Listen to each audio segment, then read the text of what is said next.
आप सुन रहे हैं हिंदी साहित्य की सर्वश्रेष्ठ कहानियाँ। आइए सुनते हैं मुंशी प्रेमचंद्र के द्वारा लिखी हुई कहानी न्योर।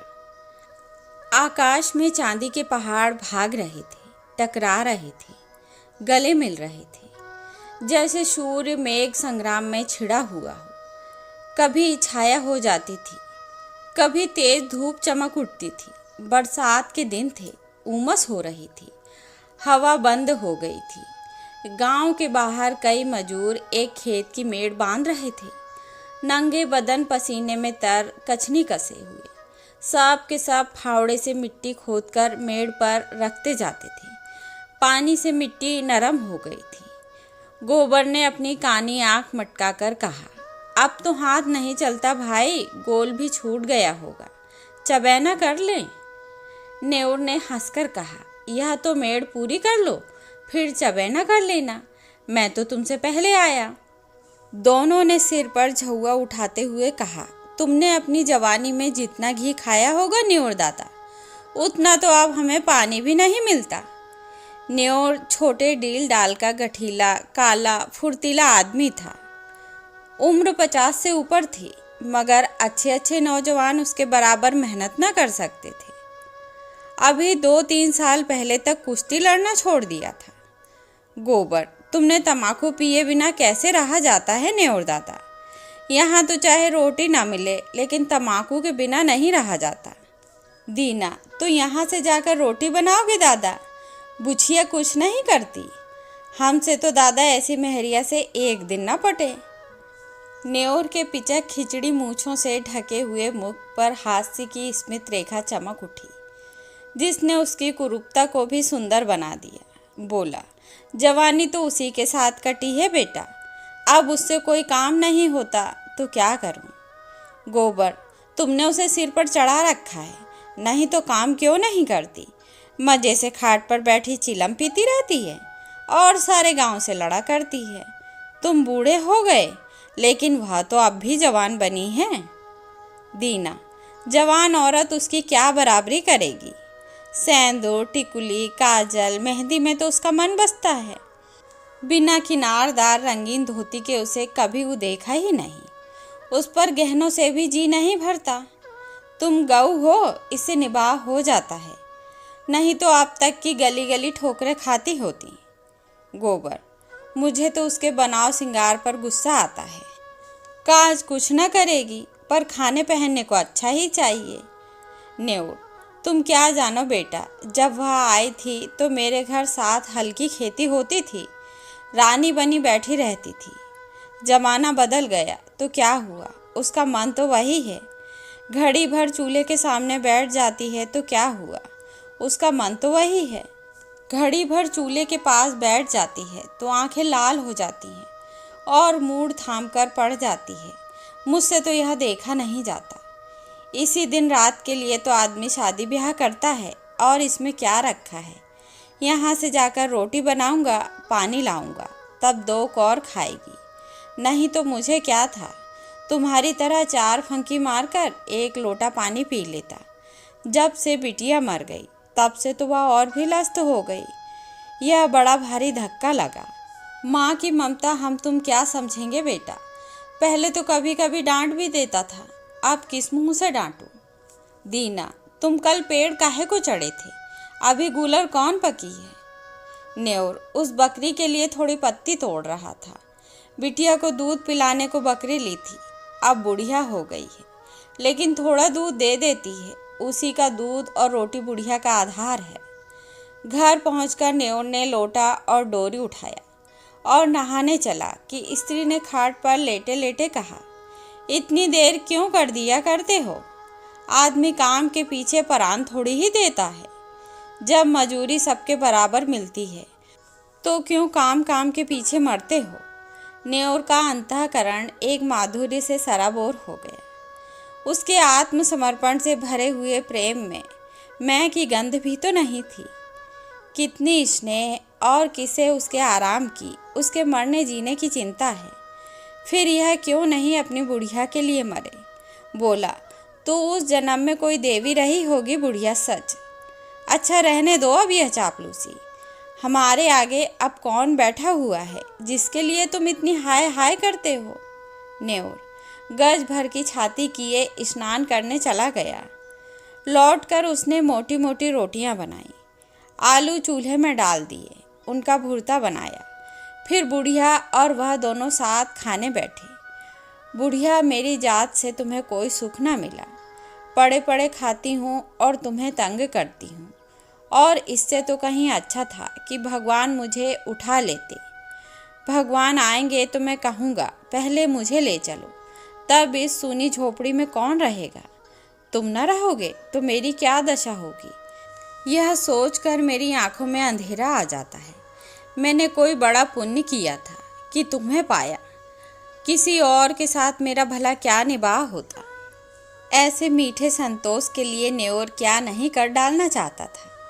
आलसिन, लोभिन, स्वार्थहीन बुढ़िया अपनी जीभ पर केवल मिठास रखकर न्योर को नचाती थी, जैसे कोई शिकारी कटिये में चारा लगाकर मछली को खिलाता है। पहले कौन मरे, इस विषय पर आज यह पहली ही बार बातचीत न हुई थी। इससे पहले भी कितनी ही बार यह प्रश्न उठा था और यूं ही छोड़ दिया गया था। लेकिन ना जाने क्यों न्योर ने अपनी डिग्री कर ली थी और उसे निश्चय था कि पहले मैं जाऊंगा। उसके पीछे भी बुढ़िया जब तक आराम से रहे, किसी के सामने हाथ न फैलाए, इसलिए वह मरता रहता था, जिससे हाथ में 4 पैसे जमा हो जाए। कठिन से कठिन काम जिसे कोई न कर सके, न्योर करता। दिन भर फावड़े कुदाल का काम करने के बाद रात को वह ऊँख के दिनों में किसी की ऊँख पेरता या खेतों की रखवाली करता। लेकिन दिन निकलते जाते थे और जो कुछ कमाता था वह भी निकला जाता था। बुढ़िया के बगैर वह जीवन नहीं, इसकी वह कल्पना ही नहीं कर सकता था। लेकिन आज की बात ने न्योर को संशय कर दिया। जल में एक बूंद रंग की भांति यह शंका उसके मन में समाकर अतिरंजित होने लगी। गांव में न्योर को काम की कमी न थी, पर मजूरी तो वही मिलती थी जो अब तक मिलती आई थी। इस मंदी में वह मजूरी भी नहीं रह गई थी। एकाएक गांव में एक साधु कहीं से घूमते फिरते आ निकले और न्योर के घर के सामने ही पीपल की छांव में उनकी धुनी जल गई। गांव वालों ने अपना धन्य भाग समझा। बाबा जी का सेवा सत्कार करने के लिए सभी जमा हो गए। कहीं से लकड़ी आ गई, कहीं से बिछाने को कंबल, कहीं से आटा दाल। न्योर के पास क्या था? बाबा जी के लिए भोजन बनाने की सेवा उसने ली। चरस आ गई, दम लगने लगा। 2-3 दिन में ही बाबा जी की कीर्ति फैलने लगी। वह आत्मदर्शी हैं, भूत भविष्य बता देते हैं। लोभ तो छू ही नहीं गया, पैसा हाथ से नहीं छूते, और भोजन भी क्या करते हैं, 8 पहर में 1-2 बाटियां खा ली। लेकिन मुख दीपक की तरह दमक रहा है। कितनी मीठी बानी है। सरल हृदय न्योर बाबा जी का सबसे बड़ा भक्त था। उस पर कहीं बाबा जी की दया हो गई तो पारस ही हो जाएगा, सारा दुख दलिद्दर मिट जाएगा। भक्तजन एक एक करके चले गए थे। खूब कड़ाके की ठंड पड़ रही थी। केवल न्योर बैठा बाबा जी के पांव दबा रहा था। बाबा जी ने कहा, बच्चा, संसार माया है, इसमें क्यों फंसे हो? न्योर ने नतमस्तक होकर कहा, अज्ञानी हूँ महाराज, क्या करूँ? स्त्री है, उसे किस पर छोड़ूं? तू समझता है तू स्त्री का पालन करता है, और कौन सहारा है उसे बाबा जी? ईश्वर कुछ नहीं है, तू ही सब कुछ है। न्योर के मन में जैसे ज्ञान उदय हो गया। तू इतना अभिमानी हो गया है, तेरा इतना दिमाग, मजदूरी करते करते जान जाती है, और तू समझता है मैं ही बुढ़िया का सब कुछ हूँ। प्रभु जो संसार का पालन करते हैं तो उनके काम में दखल देने का दावा करता है। आस्था की ध्वनि सी उठकर उसे धिक्कारने लगी। बोला, अज्ञानी हूँ महाराज। इससे ज़्यादा वह और कुछ न कह सका। आंखों से दीन विषाद के आंसू गिरने लगे। बाबा जी ने तेजस्विता से कहा, देखना चाहता है ईश्वर का चमत्कार? वह चाहे तो क्षण भर में तुझे लखपति कर दे, क्षण भर में तेरी सारी चिंताएं हर ले। मैं उसका एक तुच्छ भक्त हूँ काकविष्टा, लेकिन मुझ में भी इतनी शक्ति है कि तुझे पारस बना दूँ। तू साफ दिल का सच्चा ईमानदार आदमी है, मुझे तुझ पर दया आती है। मैंने इस गांव में सबको ध्यान से देखा, किसी में शक्ति नहीं, विश्वास नहीं। तुझ में मैंने भक्त का हृदय पाया। तेरे पास कुछ चांदी है? न्योर को जान पड़ रहा था कि सामने स्वर्ग का द्वार है।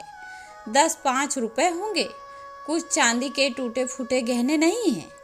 घर वाली के पास कुछ गहने हैं। कल रात को जितनी चांदी मिल सके यहाँ ला और ईश्वर की प्रभुता देख। तेरे सामने मैं चांदी की हांडी में रखकर इस धुनी में रख दूंगा। प्रातः काल आकर हांडी निकाल लेना, मगर इतना याद रखना कि उन असरफियों को अगर शराब पीने में, जुआ खेलने में या किसी दूसरे बुरे काम में खर्च किया तो कोढ़ी हो जाएगा। अब जा, सो रहा है। हाँ, इतना और सुन ले कि इसकी चर्चा किसी से मत करना, घर वालों से भी नहीं। न्योर घर चला तो ऐसा प्रसन्न था मानो ईश्वर का हाथ उसके सिर पर है। रात भर उसे नींद नहीं आई। सवेरे उसने कई आदमियों से 2-2, 4-4 रुपए उधार लेकर 50 रुपए जोड़े। लोग उसका विश्वास करते थे, कभी किसी का पैसा भी न दबाता था। वादे का पक्का, नियत का साफ। रुपए मिलने में दिक्कत न हुई। 25 रुपए उसके पास थे। बुढ़िया से गहने कैसे ले, चाल चली। तेरे गहने बहुत मैले हो गए हैं, खटाई से साफ कर ले। रात भर खटाई में रहने से नए हो जाएंगे। बुढ़िया चकमे में आ गई। हांडी में खटाई डालकर गहने भिगो दिए और जब वह रात को सो गई तो न्योर ने रुपए भी उसी हांडी में डाल दिए और बाबा जी के पास पहुंचा। बाबा जी ने कुछ मंत्र पढ़ा, हांडी को धूनी की राख में रखा और न्योर को आशीर्वाद देकर विदा किया। रात भर करवटें बदलने के बाद न्योर मुंह अंधेरे बाबा के दर्शन करने गया, मगर बाबा जी का वहां पता न था। अधीर होकर उसने धूनी की जलती हुई राख टटोली। हांडी गायब थी। छाती धक धक करने लगी। बदहवास होकर बाबा को खोजने लगा। हाट की तरफ गया, तालाब की ओर पहुंचा। 10 मिनट, 20 मिनट, आधा घंटा, बाबा का कहीं निशान नहीं। भक्त आने लगे। बाबा कहाँ गए? कंबल भी नहीं, बर्तन भी नहीं। भक्त ने कहा, रमते साधुओं का क्या ठिकाना, आज यहाँ कल वहाँ। एक जगह रहे तो साधु कैसे? लोगों से हेल मेल हो जाए, बंधन में पड़ जाएं। सिद्ध थे, लोभ तो छू नहीं गया था। न्योर कहाँ है? उस पर बड़ी दया करते थे, उससे कह गए होंगे। न्योर की तलाश होने लगी, कहीं पता नहीं। इतने में बुढ़िया न्योर को पुकारती हुई घर में से निकली। फिर कोलाहल मच गया। बुढ़िया रोती थी और न्योर को गालियां देती थी। न्योर खेतों की मेड़ों से बेतहाशा भागता चला जाता था, मानो यह पापी संसार उसे निगल जाएगा।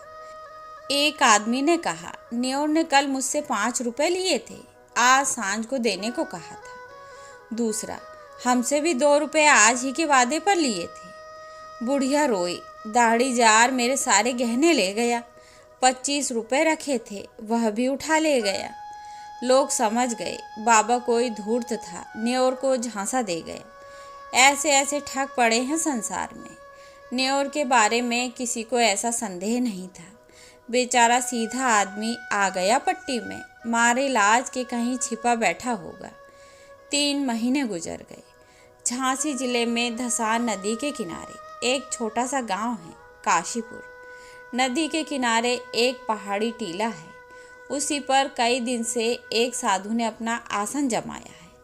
नाटे कद का आदमी है, काले तवे का सा रंग, देह गठी हुई है।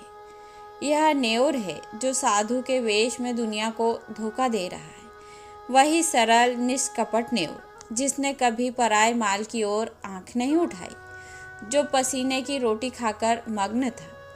घर की, गांव की और बुढ़िया की याद एक क्षण भी उसे नहीं भूलती।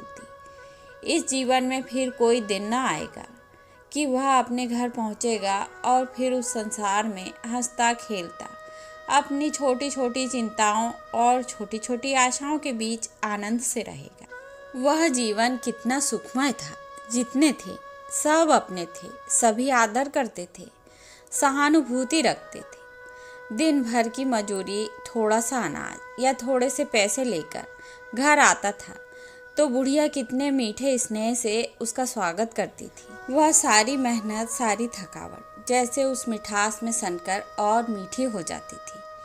हाय वे दिन फिर कब आएंगे। ना जाने बुढ़िया कैसे रहती होगी। कौन उसे पान की तरह फेरेगा, कौन उसे पकाकर खिलाएगा। घर में पैसा भी तो नहीं छोड़ा, गहने तक डुबा दिए। तब उसे क्रोध आता कि उस बाबा को पा जाए तो कच्चा ही खा जाए। हाय लोग, हाय लोग। उनके अनन्य भक्तों में एक सुंदरी युवती भी थी जिसके पति ने उसे त्याग दिया था। उसका बाप फौजी पेंशनर था। एक पढ़े लिखे आदमी से लड़की का विवाह किया, लेकिन लड़का माँ के कहने में था और युवती की अपनी सास से न पड़ती थी। वह चाहती थी शोहर के साथ सास से अलग रहे। शोहर अपनी माँ से अलग होने पर नाराजी हुआ। वह रूठ कर मायके चली आई। तब से 3 साल हो गए थे और ससुराल से एक बार भी बुलावा न आया, न पतिदेव ही आए। युवती किसी तरह पति को अपने वश में कर लेना चाहती थी। महात्माओं से मिल किसी तरह अपने पति को वश में कर लेना चाहती थी। महात्माओं के लिए किसी का दिल फेर देना ऐसा क्या मुश्किल है।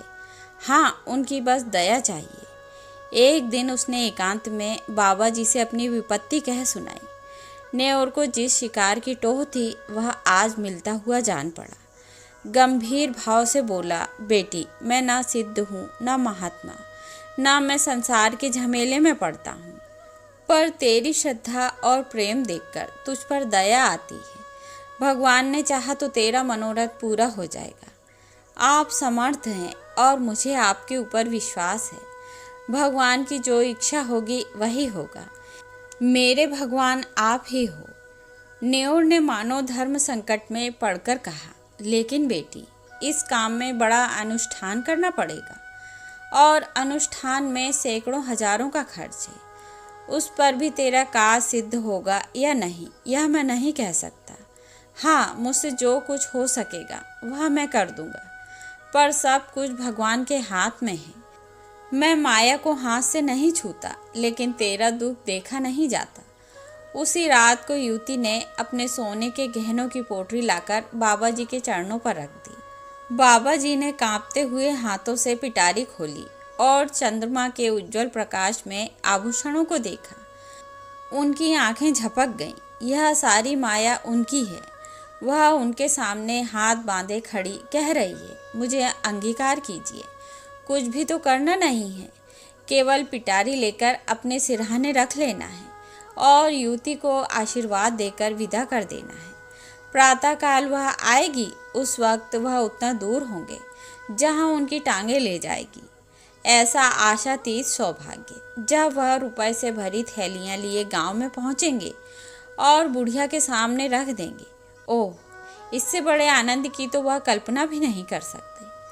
लेकिन ना जाने क्यों इतना जरा सा काम भी उससे नहीं हो सकता था। वह पिटारी को उठाकर अपने सिरहाने कंबल के नीचे दबाकर नहीं रख सकता है।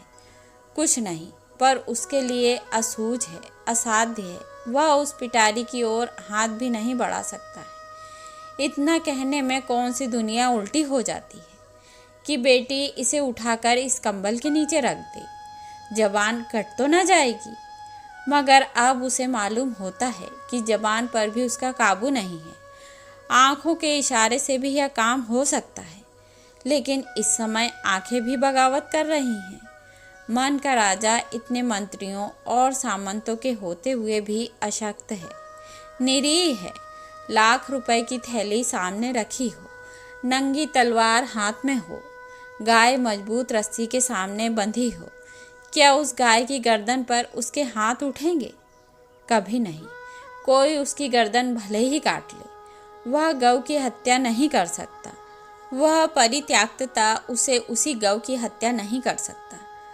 वह परित्यक्तता उसे उसी गौ की तरह लग रही थी जिस अवसर को वह 3 महीने से खोज रहा है। उसे पाकर आज उसकी आत्मा कांप रही है।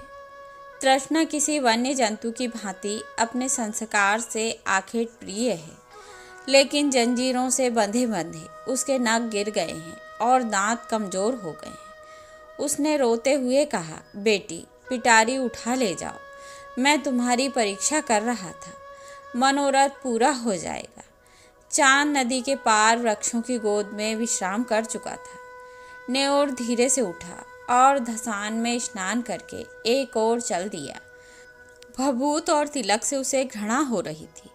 उसे आश्चर्य हो रहा था कि वह घर से निकला ही कैसे। थोड़े उपहास के भय से उसे अपने अंदर एक विचित्र उल्लास का अनुभव हो रहा था, मानो वह बेड़ियों से मुक्त हो गया हो, कोई बहुत बड़ी विजय प्राप्त की हो। 8वें दिन न्योर गांव पहुंच गया। लड़कों ने दौड़कर उछल कूद कर उसकी लकड़ी उसके हाथ से लेकर उसका स्वागत किया। एक लड़के ने कहा, काकी तो मर गई दादा। न्योर के पांव जैसे बंध गए, मुंह के दोनों कोने नीचे झुक गए। दीन विषाद आंखों में चमक उठा। कुछ बोला नहीं, कुछ पूछा भी नहीं। पल भर जैसे निशंग खड़ा रहा, फिर बड़ी तेजी से अपनी झोपड़ी की ओर चला। बालकगण भी उसके पीछे दौड़े, मगर उनकी शरारत और चंचलता भाग चली थी। झोपड़ी खुली पड़ी थी। बुढ़िया की चारपाई जहाँ की तहाँ थी। उसकी चिल्लम और नारियल ज्यों के ज्यों पड़े हुए थे। एक कोने में 2-4 मिट्टी और पीतल के बर्तन पड़े हुए थे। लड़के बाहर ही खड़े रह गए। झोपड़ी के अंदर कैसे जाए, वहाँ बुढ़िया बैठी है। गांव में भगदड़ मच गई। न्योर दादा आ गए। झोपड़ी के द्वार पर भीड़ लग गई। प्रश्नों का तांता बन गया। तुम इतने दिनों कहाँ थे दादा? तुम्हारे जाने के बाद तीसरे ही दिन काकी चल बसी। रात दिन तुम्हें गालियाँ देती थी, मरते मरते तुम्हें गरियाती ही रही। तीसरे दिन आए तो मरी पड़ी थी। तुम इतने दिन कहाँ रहे? न्योर ने कोई जवाब न दिया, केवल शून्य, निराश, करुण, आहत नेत्रों से लोगों की ओर देखता रहा, मानो उसकी वाणी हर ली गई हो। उस दिन से किसी ने उसे बोलते या रोते हंसते नहीं देखा। गांव से आध मील पर पक्की सड़क है। अच्छी आमद रफत है। न्योर बड़े सवेरे जाकर सड़क के किनारे एक पेड़ के नीचे बैठ जाता है। किसी से कुछ मांगता नहीं, पर राहगीर कुछ न कुछ दे ही देते हैं। चबेना, अनाज, पैसे। संध्या समय वह अपनी झोपड़ी में आ जाता है। चिराग जलाता है, भोजन बनाता है, खाता है और उसी खाट पर पड़ा रहता है। उसके जीवन में जो एक संचालक शक्ति थी, वह लुप्त हो गई है। वह अब केवल जीवधारी है। कितनी गहरी मनोव्यथा है। गांव में प्लेग आया। लोग घर छोड़ छोड़कर भागने लगे। न्योर को अब किसी की परवाह न थी। न किसी को उससे भय था, न प्रेम। सारा गांव भाग गया। न्योर अपनी झोपड़ी से ना निकला और आज भी वह उसी पेड़ के नीचे सड़क के किनारे उसी तरह मौन बैठा हुआ नजर आता है, निश्चेष्ट, निर्जीव। तो यह थी मुंशी प्रेमचंद्र के द्वारा लिखी हुई कहानी न्योर। आशा करती हूँ आप सभी को पसंद आएगी।